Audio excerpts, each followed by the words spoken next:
kubitama neza neza nk'ibyakasuku ku rusura rubi kukijwe ni ikirara nta mpuwe yigishwe kugira utabona asa n'abasaza oya afite 44 gusa mwibara ribi ry'amaraso ikinyopfura ngo yasanze gihenda ntiwite gukoresha ukimubona ntiwagirwe guseka numukire kabomba kuburyarya araroze aho kwibagirwa kwisekera wamutwara icyubahiro cye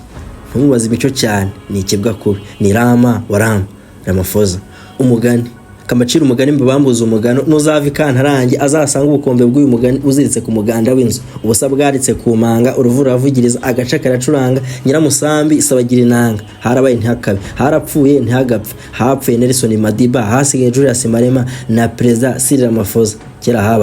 kera habayeho umugabo akitwa Nelson Madiba Mandela umusore bwe akamirimba nyo kwishira ukizana kwa bene gakara muri Afrika y'Amajyepfo South Africa y'ubu izina iki gihugu cyahawe umunsi cyari kimaze gushimutwa nako kwigabizwa nabo ngo nabera nako barutukuba abazungu wakazunguza imintuza yabo mu ntozi abakaritasi gusa iki gihugu bundi mbere y'umuzo wabo bahanya babura gasani gasengwa ngo nabazungu cyitwaga Azani abagituye bakitwa abazana aba bakabanyarwanda bakomoka mu Gisaka niba ugira ngo ndakubesha uzasoma inyandiko zabo zibimanuka bimwe bya Rurenge Nyirankende n'akazigaba ukaza kwa Mututsi Sabizeze na Nyampundu babisobanura neza neza nk'abari bahari Imana gasani nkubashereze bohereza mu Rwanda sinkujyane kure kandi ahubwo mugirigira umusore mu makare menshi aguruka atarwiyambitsa viwabo umutata mu byaro bya South Africa aza gucambuwa ibyitwa amategeko muri Johannesburg akabikomatanyeza hamwe n'intambara yo kurwanya ihonyorwa ry'abirabura mu cyiswa apartheid intambara yatsindiwe hagati nyuma gusanga atafungwa imyaka yose y'ubuzima bwe atereka mama wese ngiye gupfira ku isima byahese ko byari IQ y'abazungu iri hejuru cyane nyuma y'imyaka 27 ari nyuma y'amarido na Madrid ho muri South Africa ku ya 11 z'ukwezi kwa 2019 yemeye gusinya ku mpapuro agurisha igihugu ku kiranguzo nyamara yari imivuni ikomeye yibanga tuzabangura umunsi muzamwabishimye Nelson Madiba Mandela umva ngo ni intwari niwe kibwari cyambere Afrika igeze kugira niwe gipupe cyambere cy'abazungu cyabayeho muri Africans yagurisha igihugu bamuhemba kumugira intwari byahise gatwara intoza mu menyo katubihondeshe imibare sasa abahanga muri byo bakemeza ko abazungu batari hejuru ya 5% muri Afrika yose y'Amajyepfo iyo ntwari yanyu Mandela byahise ngo yasinyemeza ko ngabo 5% mu gihugu cyose ari bagomba kugira ubutaka nako kubutunga hafi ya 95% hanyuma 97 by'abirabura aribo bene igihugu basigaye bagasigara barwanira ako 5% kubutaka busigaye nyumvira intwari nyumvira nawe nyumvira Afrika ukimara kubyumva ngo wumvise warira ngo ntabo bwabusize ubuswa wumvamo ngiye ntwari uko yagurisha igihugu niba ugira ngo ndakubesha uzagira umunyafrika y'epfo ufite amakuru nyine wa undi widocumenté neza ogeje aho zana iby'utwari bwa Mandela urebe ko atakunyuza imigera ahubwo ntadukereze sine batuzanye ahubwo rata EFF Economic Freedom Fighters urabazi se iniforme yabo n'umutuku icyo bazwiho nakavuyo warakaje banakurya niba utanabazi ndahamya ko mvisemo ibintu bya fighting mbese kurwana n'ibintu bya economy ubukungu n'ishaka rirwanira kongera kugaruza ibyo Mandela yagurishije abazungu ku kiranguzo tukabisubiza bene byo tuyobowe na Julius Malema umugabo warahiye kuzatereka umusatsi n'ubwanwa umunsi urugamba ruzaba rurangiye. We must hit the dog until the owner comes out. Umugabo utazi uko ubwoba bumera ba Trump aranera ngo rero n'umuski n'umukira aramaza uyu arafata agasiga mabyi Julius Malema mu mboneza bitekerezo z'abasankara nkwame nkuruma no panafricaniste utabihatirwa ni igisibo cyisize insenda ngo kibohora birabura ingo y'ubukene batejwe n'ingirwa ntwari ngo ni Madiba Mandela ni Malema wavuze ko abazungu biriza amarira y'ingona ati muri rizango tuzabica kuko mufite icyoba cyuka rimwe bicanye ni Malema wategetse abirabura kutigira basaba imbabazi ikitwa umuzungu atabagomeye bakwiye kudusaba imbabazi ni Malema umugabo w'imyaka 44 nyamara ntatinya gupfa ati sinkeneye ko umuzungu nkunda ashwi ibyo ntacyo byamfasha ni Malema wemeza ko kwica ari kimwe mu buryo bwa revolution umva kangaka ahubwo mu Bwongereza rwiza ati we must hit the dog until the owner comes and once the owner comes out we must deal decisively with the owner. Bamwe bati no muhanuzi dogs imbwa yavugaga zikwiye kwitabwaho ni bande naho se banyirimbwa bagahurira na Trump na Elon Musk ba Amerika bamaze gutanga ubuhungiro ku bazungu bo muri Afrika y'Epfo iyi ni Jim ubwonko naho nge wumva ndi Emperor kure tarajya kure hari undi mugabo utenka comedy arasetsa bamwe bati politike ni za kera ntizikigezweho pe yibanira na ba Putin muri BRICS umutuza gatoki baguhanyuko kandi ubwo ntuzi ko Sami DRC zanga M23 yakubise ejo bundi zigasubira iwabo zimwe zitwite kuri 5G hitumenya ko zari zaje muri Congo guhagarara Putin sawa uyu ni RAMAPHOZA ni igikara cyane ntazi kwambara agapfukamunwa yewe n'akabizo ntazi kugatanga nubwo agakunda kubi uyu ni uherutse gufata ingabo z'u Rwanda RDF azita militsi mbese abantu binyeshamba cyakoze mwibanga rikomeye ngo yasabye imbabazi kandi ubwo kuri 5G ntiwashonye ejo bundi muri Cote d'Ivoire kowe na papa w'igihugu bahuye bakabiganira cyangwa nta gatwenge wabonyesha ni RAMAPHOZA umugabo uri muri manda ya kabiri nyuma guhuza ANC n'andi mashaka ngo arebe ko yatsinda amatora umugabo utumvwa na mwenyewe Julius Malema perezida w'ishyaka rya kane munini muri South Africa nyamara kuri bakaba basa n'abahuje umugambi wo kugaruza ibyanyazwe abanyafrika y'epfo banyabo ku ngufu nibyo se koko hari gutegurwa genocide y'abanya South Africa abazungu nibyo se koko ubutaka bugiye kubamburwa ku ngufu maze busubirane bene bwo iyi ni Jim ubwonko dutyaza iminwa yacu buri munsi ngo turyohereza amatwi yawe kadutangiye dutya BBC ku itariki ya 3 z'ukwezi kwa 2 mu 2025 bati Trump threatens to cut funding for South Africa over land policy bati mbese rwa Donald Trump rwakangishira RAMAPHOZA ko rurakupa inkunga Amerika y'Afrika y'Epfo kubera ko yasinye itegeko ryemeza ko leta ifite ububasha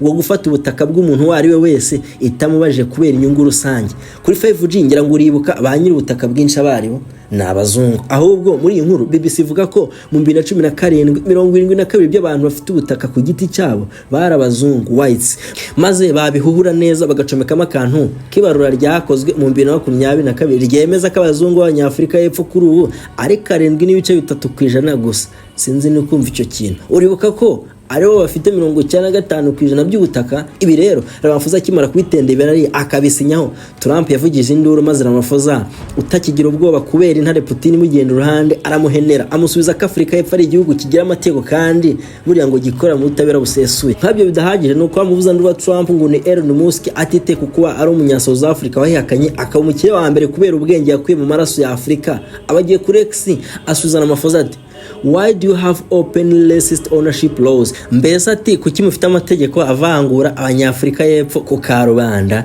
nayo ngo bwaravuze ahubwo katwigira intambara itangira sasa Julius Malema n'ubusanzwe udakunda abazungu ubundi se niteko kubakunda ni kenshi uzumva abashinga ibikwasi abibutsa ko ari ibisambo ibijura byigabije ubutaka bw'abasokuru ati niba atari mwe ni baso na basokuru banyu ntatinya guhamagara urubyiruko rwa South Africa guhaguruka bakirwanira uretse n'ibyo ni Julius Malema no mu nteko ya South Africa utacicikesha ko wishakiye atararangiza ingingo ngo bikunde wapi abavugira hejuru mpaka ubyumvise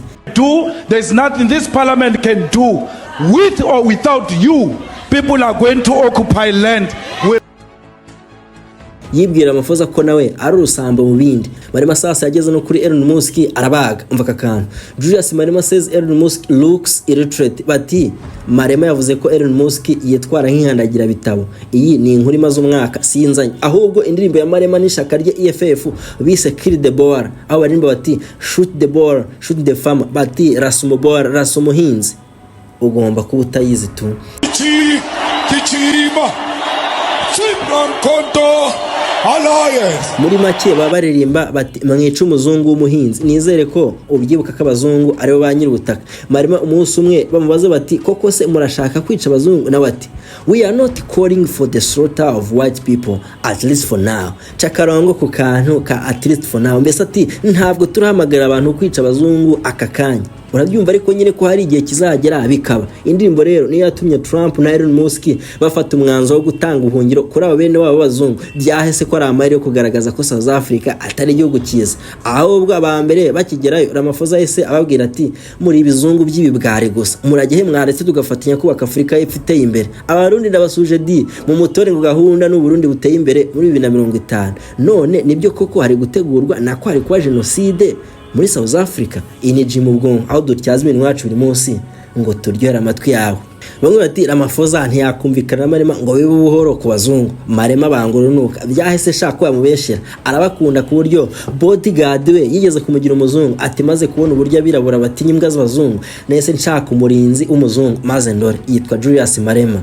umva umutwe w'inkuru ya BBC ku 16/5/2025 baribaza bati is there a genocide of white South Africans as Trump claims? Bati byaba ari byo se koko muri South Africa hari gukorwa genocide nk'uko rwa Trump rubyemeza? Bitwa Afrikaners ni itsinda ry'abavuga ururimi rw'ise Africans rukajya gusa n'ikidage. Aba rero nibo Trump na Musk batabariza ngo Ramaphosa na Malema barabamaze kandi bari kubahuguza ubutaka bwabo ku ngufu, maze Malema wisize insenda akawusubiza ababwira ko atabatinya na gato ati wewe nguri umukire uri mazi uramaze nge sintinya gupfa. Nkwibutse agatwite ka Malema asubiza rero ni Musk wari wamwise international criminal se yaramuheneye ati I really think you have entirely lost your left brain, a typical spoiled brat and direct beneficiary of apartheid whiteness. Ati ntekereza ko ubwonko bwawe bw'ubumoso butagikora neza, wagicucuwe cyungukiye mwihonyorwa ry'abirabura. I know black people look the same to you, typical racist. Ati ndabiza abirabura bose ni kimwe kuri wowe urabanga. Look closer and you will realize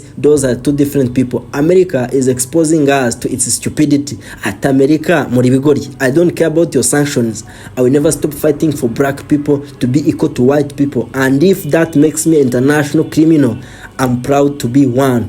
Ati sinite ku bano byanyu sinzigera ndekera kurwanira ukuringana ko birabona n'abazungu muri Afrika y'Epfo. Nibyo binyira umunyabyaha mpuzamahanga biranejeje ndetse ndi proud yabyo. Ahubwo hari naho yageze avuga ko gupfa pfira birabura ntacyo bimutwaye. Ni Julius Malema wahe kuzapfa abonye amariba ya Afrika y'Epfo yongera kuvomwa n'abana bayo. Ni Julius Malema umugabo ukunda imihanda yose, akamufana ukomeye wa kapiteni Ibrahim Traore, inshuti ya Pierre Lumumba wa musaza utarya indimi iyo bigeze ku bibazo bya Afrika, inshuti ya Joshua Maponga. Uyu amadini arambika hasi agakubita agakoni kunda. Na panafricaniste ku mutima no ku mubiri. Batafrika baguhora iki kwere kuki utabyuka ngo wigire koko? Ntacyo kadukatire gato ku ruzinduko rwa Ramaphosa kwa Trump muri White House bagira ibyo banoza kuri abazungu muri South Africa. Ramaphosa yahaswe ibibazo rubaragica neza kuri ya ntebe wa muhungu w'Ikiev ngo ni Zelensky yaseberejwe, niho Ramaphosa nawe yicajwe bamuhata ibibazo berekejwe n'ibimenyetso rwa Trump. Ramaphosa bamukine video za Malema yani mashot de boras maze arararama yemwezi munsi ngize ngo arasobanura Trump bakure na kwegeje hafi raporo zirimo amafoto y'abazungu bishwe na leta ya Ramaphosa muri South Africa. Uretse ko abakoresha 5G na kubanza ari 2G bamaze kuvumbura ko ngo ari amafoto amenshi ari muri Kongo. Ramaphosa yari indimi atangira kwivugira ibintu bya economy mu kibazo cya genocide, ukuntu yari yagiye yemeye session. And he must keep his America, we will keep our South Africa. Yivugisha ngo rwa Trump azarukanda mantuza mpaka imyonije byahese ko ari we bayakanze ibyo bikabira. Ntacyo ahubwo kadusoze nkwibwira ko EFF ya Malema idakuta ibya Trump na Ramaphosa. Na mbere hose atarayo EFF bari bagaragaje impungenge batewe n'urwo ruzinduko rwa Ramaphosa kwa Trump. Mwitangazo riconze neza bati Ramaphosa as upcoming Trump visit is a threat to sovereignty. Bese bati uruzinduko nagasuzuguro ka Trump kuri Afrika. Bati ubundi ni gute Trump yifata agatumiza undi mu president nka kandi President none bongeye bati Ramaphosa is betraying the struggle for land and dignity. Bese bati Ramaphosa agafaza mu musa aradutengusha. Ntacyo menya ko nyuma yaho Ramaphosa ageze akivugira ibintu by'ubukungu n'ubucuruzi. Malema na FF badakoze ibya Starlink yari Musk ikomeje kwigarurira ibihugu bya Afrika. Bati ntizigere sunutse amazuru muri Afrika y'Epfo